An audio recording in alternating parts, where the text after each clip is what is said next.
छात्र का आंदोलन हारे जीते बीपीएससी री एग्जाम हो वो नहीं है, लेकिन एक आदमी को इस पूरे प्रकरण में जीत हुई, वो है, दो आदमी को मैं जीत मानता हूं इस पूरे प्रकरण में, एक पप्पू यादव जी और दूसरा प्रशांत किशोर जी। इसलिए कि मुद्दे में इतना बात तो आप कोई नहीं कर सकते, भले आप वैनिटी वैन की बात आप कर दीजिए, सब कुछ कर दीजिए, कोई चांद देखता है, कोई चांद में दाग को देखता है, लेकिन क्या वैनिटी वैन में बैठना अपराध है या कोई जुर्म है?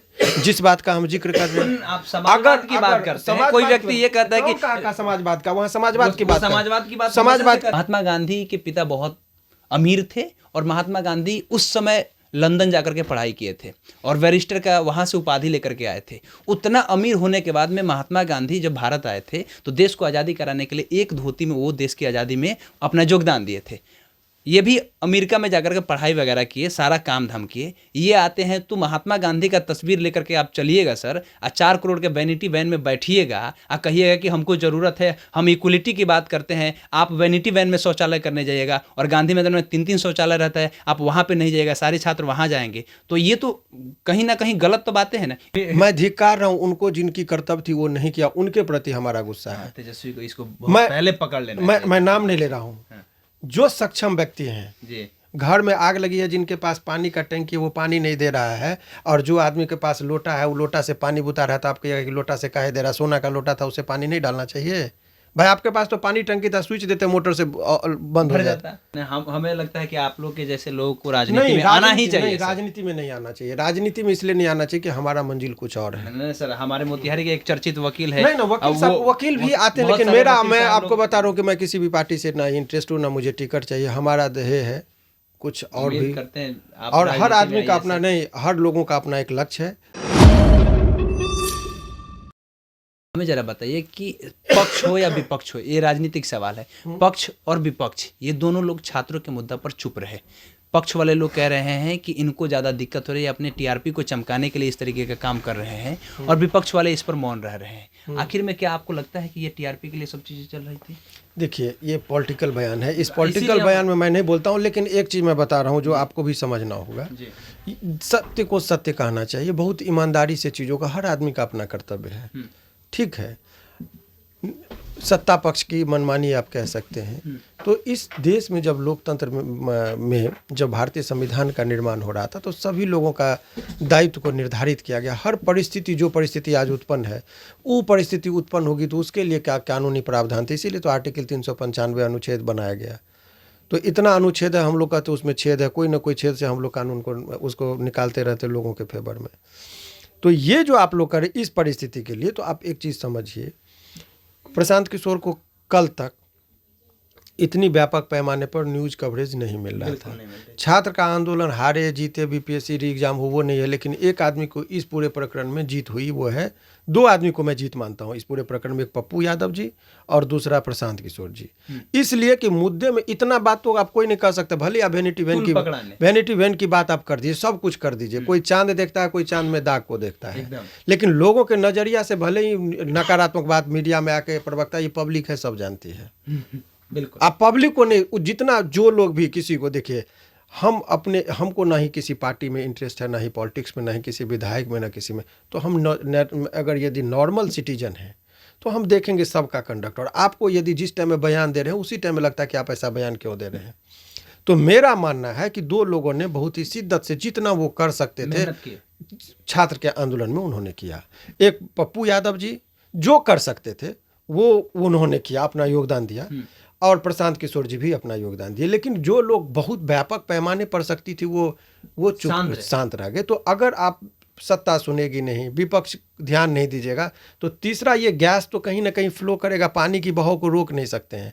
उसी तरीके से लोगों का जो आवेग और गुस्सा था वो तीसरे जगह गया, और वो प्रशांत किशोर, देखिए व्यक्ति कोई बड़ा नहीं होता, याद रखिए राजनीति में, यदि राजनीति प्रश्न आप पूछे हैं तो व्यक्ति बड़ा नहीं होता है, मुद्दा बड़ा होता है, और मुद्दा में कोई भी आदमी लीड करेगा वो हीरो बनता है। अन्ना हजारे को जब बैठे थे, उस टाइम में मैं छात्र जीवन में था दिल्ली यूनिवर्सिटी में, तो जब वो अप्रैल में बैठे थे जंतर मंतर पर, तो लोग, इतना मीडिया में कवरेज था, लोग पूछ रहे थे कौन है अन्ना, कौन है अन्ना। जब वही अगस्त में रामलीला ग्राउंड पे बैठे तो हर लोग माथा पे टोपी लगा के कह रहा था मैं हूं अन्ना, मैं हूं अन्ना।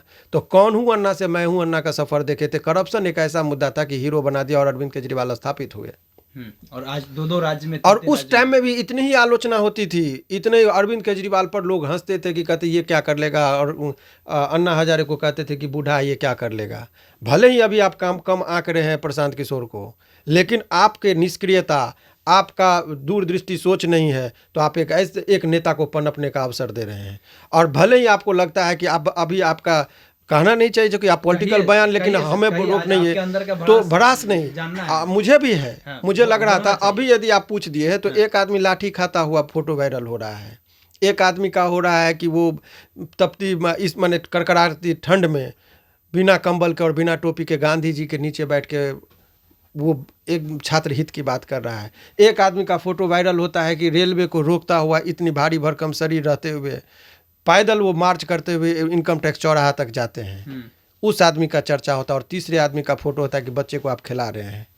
क्या जनता को मैसेज देना चाह रहे हैं? ये तो अलग अलग समय में ली गई तस्वीरें हैं, आप उसको इस तरीके से नहीं मेरा कर सकते सर। सवाल आपने पूछा है, उसका जवाब मैंने ठीक है, किसी व्यक्ति विशेष का मैंने नाम नहीं लिया। हम भी नाम जब नहीं ले इतिहास दर्ज होगा इस दौर का, ठीक है ना, जब बीपीएससी छात्रों के मुद्दा का बात होगा तो उस समय आएगा, ये जिक्र होगा। ये बात तो लोग की बात, मैं अपनी बात नहीं कह रहा हूँ। देखिए अब कहिएगा अफवाहें हैं, झूठी बात है, तो आपको याद रखिए हम प्रवक्ता किसी पार्टी के नहीं, पार्टी की बात नहीं। यदि आपने कहा तो मैं उसी बात का जवाब दे रहा हूँ कि अगर माने कि वो ठीक है, पहले का फोटो है, आपने कहा, लेकिन अवसर तो आप दे रहे हैं ना कि उस बात का जिक्र अभी हो रहा है। इस दौर में फोटो यदि आपका वायरल हो रहा है, सुन लीजिए, तो 1857 ईस्वी का विद्रोह भी भ्रम में हुआ था, अफवाह में हुआ था, गाय और सुअर की चर्बी के नाम पर आंदोलन फैला और ब्रिटिश हुकूमत हिल गई थी उसी बात पर, अफवाह में।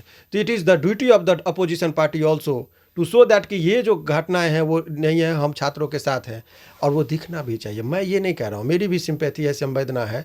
विपक्ष में आपको 75 सीट आता है तो कहीं ना कहीं उम्मीद रहती है कि इस आदमी से, इस विचारधारा से खफा है, इस विचारधारा के लोगों को लाना है। अगर उम्मीद पर नहीं खड़ा होंगे तो ये पब्लिक है, सब जानते और घमंड चूंकि वो देखिए अस्थाई राजा यदि कोई अपने आप को मान ले इस बिहार का, कदापि नहीं। और फिर आप जान लीजिए एक टाइम में गवर्नर जनरल हुआ करते थे यहाँ के, और उनका इतने घमंड था ब्रिटिश हुकूमत में, तो उनको लगता था कि हमारी सत्ता यहाँ से जाएगी नहीं, ब्रिटिश को इतने पास इतनी शक्तियाँ थी। लेकिन एक ऐसा वक्त आया 15 अगस्त 1947 कि उनको भी यहाँ से विदाई होके जाना पड़ा, और उनका जो ड्रेस था वो लाल पीला, आज हमारे यहाँ बैंड बाजा वाला पहनता है।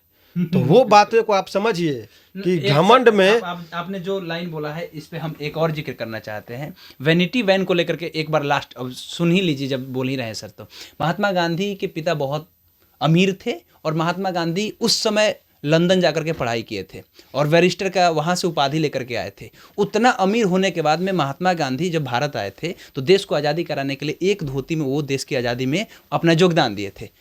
ये भी अमेरिका में जाकर के पढ़ाई वगैरह किए, सारा काम धाम किए। ये आते हैं तो महात्मा गांधी का तस्वीर लेकर के आप चलिएगा सर, 4 करोड़ के वैनिटी वैन में बैठिएगा, और कहिएगा कि हमको ज़रूरत है, हम इक्वलिटी की बात करते हैं। आप वैनिटी वैन में शौचालय करने जाइएगा, और गांधी मैदान में 3-3 शौचालय रहता है, आप वहाँ पर नहीं जाइएगा, सारे छात्र वहाँ जाएंगे। तो ये तो कहीं ना कहीं गलत तो बातें हैं ना, इसका जिक्र भी हो रहा है इस समय में सर। हालांकि उनके जो प्रवक्ता हैं इनके लिए अधिकृत हैं वो बात करने के लिए वैनिटी वैन पर, लेकिन मेरी राय यदि आप व्यक्तिगत तौर पर जानना चाह रहे हैं तो मेरा ये कहना है कि वो व्यक्ति 24 घंटा कैमरों की नज़र में रहा। वो कब उठा कब गया, क्या कोई भी ऐसा वीडियो है जिसमें ये दिखाया जाए कि रात्रि विश्राम वो उसमें करने गए? कपड़ा वस्त्र चेंज करने के लिए गाड़ी, वैनिटी वैन की बात मैं कह रहा हूँ, तो एक गाड़ी है जिस गाड़ी में वो कपड़ा चेंज करने गए, शौचालय की बात इस पर डिफेंस नहीं कर पाए। लेकिन क्या वैनिटी वैन में बैठना अपराध है या कोई जुर्म है जिस बात का हम जिक्र कर रहे हैं? आप समाजवाद की बात करते हैं, कोई व्यक्ति ये कहता है कि कहा समाजवाद का, वहाँ समाजवाद की बात, समाजवाद की बात, समाजवाद, मैं उनका प्रवक्ता नहीं हूँ, लेकिन समाजवाद की जहाँ तक बात है, वो समाजवाद में ये नहीं कहीं लिखा है कि अगर नेहरू जी का अमेरिका से कपड़ा धोला गया इंग्लैंड से क्यों आता था, क्या वो समाजवादी नहीं थे? नेहरू जी का बात हम नहीं फिर नेहरू जी की बात नहीं की। जब आप बात करेंगे तो नहीं, जिसकी उस व्यक्तिगत जीवन नहीं, वो अभी व्यक्तिगत जीवन में सार्वजनिक जीवन की बात हो रही है, तो व्यक्तिगत टिप्पणी नहीं, कहाँ सोए, कहाँ टॉयलेट गए, कहाँ, ये दिस इज यही तो है। आपको भी मीडिया के लोगों से उस तरीके के भाषा का इस्तेमाल उनको करना उचित है कि who are you, why are you asking this question. पहली बार हमसे ऐसे मुद्दे पर प्रश्न करवा रहे, चूंकि मेरे अंदर भी आग थी वो निकल गया। जनरली मैं अपना व्यक्तिगत ओपिनियन नहीं देता हूँ, मुझे पहली बार आप भी इस तरीके का, लेकिन एक चीज जान लीजिए, मैं डिफेंस नहीं कर रहा हूँ उनका, मैं धिक्कार रहा हूँ उनको जिनकी कर्तव्य थी वो नहीं किया, उनके प्रति हमारा गुस्सा है। तेजस्वी को इसको मैं पहले पकड़ लेना मैं नाम नहीं ले रहा हूँ। जो सक्षम व्यक्ति हैं, जी, घर में आग लगी है, जिनके पास पानी का टैंकी वो पानी नहीं दे रहा है, और जो आदमी के पास लोटा है वो लोटा से पानी बुता रहा था, आप कहिएगा कि लोटा से काहे दे रहा, सोना का लोटा था, उसे पानी नहीं डालना चाहिए भाई। आपके पास तो पानी टंकी था, स्विच देते मोटर से बंद हो जाता, आग बुझ जाता। देखिए सत्य को सत्य कहिए। यदि आप चैनल चलाते हैं, जी, हमारा भी दायित्व है, हम एडवोकेट हैं, लेकिन हम क्यों गए धरना पर? इसलिए कि मुझे लगा कि मेरा कामयाबी यही नहीं है कि हम अपने चैम्बर में बैठे रहे और लोगों का हम पैसा लेके बहस करते रहे, वही हमारी नहीं। एक कोर्ट को हटा दीजिए, तो एक इंसान है और भारत का नागरिक है, जिम्मेदार नागरिक है, हमारे कुछ कर्तव्य है। यदि हमारा अधिकार है इस देश में तो हमारा कर्तव्य है, उस कर्तव्य को हम पालन कर रहे हैं। हम बहुत इज्जत करते हैं उन लोगों का, हमारे इज्जत न करने और देने से कोई फ़र्क नहीं पड़ता है, लेकिन मन में ये लोगों की जनभावना का बात है। हमें भी बहुत सहानुभूति है उनसे, और उन जिनकी बात मैं करना चाह रहा हूँ, आप नाम से नहीं, हमें कोई इत्तेफाक है, बहुत सम्मान है, और उस परिवार के बारे में हमारी बोलने की छोटी मुँह बड़ी बात हो जाएगी, लेकिन यही छोटी मुँह बड़ी बात आपको वोट देता है, एकदम आपकी आशा और उम्मीद पर है। हम जगाना चाह रहे हैं। जब आपको पता है पृथ्वीराज चौहान की जब संयुक्ता के साथ शादी हुई थी और जब इधर से बढ़ रहा था गजनबी, तो कहा कि आप आराम कर रहे हैं और विदेशी सेना आक्रमण करने वाली है। चप्पल तो उन्होंने क्या कहा था कि हमारा राजनीतिक जीवन है लेकिन व्यक्तिगत जीवन नहीं है क्या? तो बोला राजा का कोई व्यक्तिगत जीवन नहीं होता है, सार्वजनिक चीज़ में आगे हो तो राजनीतिक की बात मत, अपना निजी जीवन की बात मत करो। आप सार्वजनिक जीवन में यदि आपको व्यक्तिगत जीवन जीना है तो आप खूब इंजॉय कीजिए, no one can prevent you. लेकिन यदि हम सार्वजनिक जीवन में, आपको पता है श्री राम की भूमिका निभाने वाले और क्या अरुण गोविल की क्या नाम था, वो सिगरेट बहुत पिया करते थे, लेकिन जब बोले कि लोगों ने इतना हमको इज्जत दिया, हमको लगा कि मैं सिगरेट क्यों पी रहा हूँ, छोड़ना पड़ा। उनकी भी आज़ादी थी, आर्टिस्ट थे। जब भी चौक चौराहे पे जाते तो ये सम्मान जब मिलता है तो आपको कर्तव्य भी करना पड़ता है।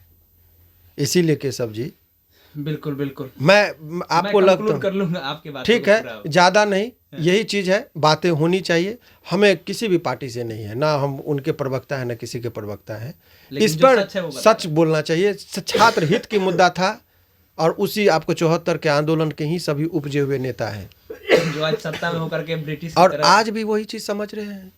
अरे मुद्दा को पकड़िए, व्यक्ति बड़ा नहीं मुद्दा बड़ा होता है। अगर इसका भी ज्ञान नहीं है तो राजनीति तो हमारे कह देने से, आपके जिंदाबाद 4 लोगों के जिंदाबाद करने से हो तो आज ही से हम जिंदाबाद करें, और यदि वो सत्ता में मेरे जिंदाबाद करने से होगा तो मैं आपको कह रहा हूँ कि अभी से ही जिंदाबाद हम करेंगे उस पार्टी का।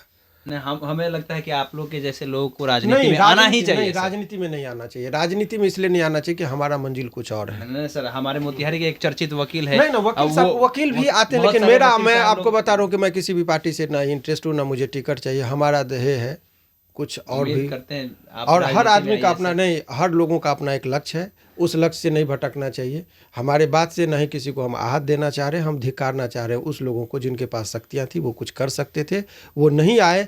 उनके प्रति था कि आप जागिए, आपकी भलाई के लिए बोल रहे हैं। ये मेरी बात नहीं थी।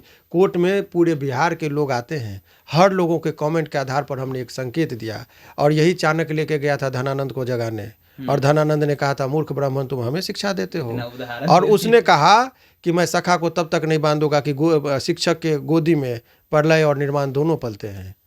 ये घमंड मत करना। तो हम लोग एक शिक्षक की भूमिका में भी हैं। आपको पता होगा प्रयाग लॉ क्लासेस चलाते हैं, प्रयाग लॉ क्लासेस चला, अनेकों लोग को हमने जज बनाया। अभी एडीजे में 4 गो जज बना है मेरा पढ़ाया हुआ। सिविल कोर्ट में आपके थे ना, हमारा भी बहुत। आप नाम नहीं लीजिए माइक पर, मैंने जज बनाया। तो शिक्षक हैं, शिक्षक के गोदी में तो निर्माण और प्रलय दोनों पलते हैं। हम नमन करते हैं उन लोगों का। आपके पास शक्तियाँ, ईश्वर की सदैवीय शक्ति भी प्राप्त है कि आपको इतने सब कुछ से सुसज्जित है। बस जाग जाइए, कर्तव्यनिष्ठ बनिए, अन्यथा ये देश में लोग जो आपके समर्थक हैं वो इसी तरीके से निराश होंगे और फिर पिटाई भी लगेगा। चलिए, बहुत बहुत शुक्रिया। चलिए, तो हमारे साथ में पटना हाई कोर्ट के चर्चित वकील शिवनंदन भारती हैं, जिनसे हम साथ ये सारी बातें हुई कि ये जो मुद्दा चल रहा था, आखिर में विपक्ष और सत्ता वाले क्यों मौन थे इस पर। क्या कोई राजनीतिक पार्टी अगर अपने आप को स्टेबल कर रहा है, जैसे इन्होंने आग का उदाहरण दिया, उस तरीके का उदाहरण दे करके सत्ता वाले और विपक्ष वाले लोगों को समझाया। बाकी आपकी क्या प्रतिक्रिया है पूरे बातचीत को लेकर के कमेंट बॉक्स में लिखिएगा। हमारा नाम केशव है, पब्लिक स्टेशन आप देख रहे थे। बहुत बहुत धन्यवाद।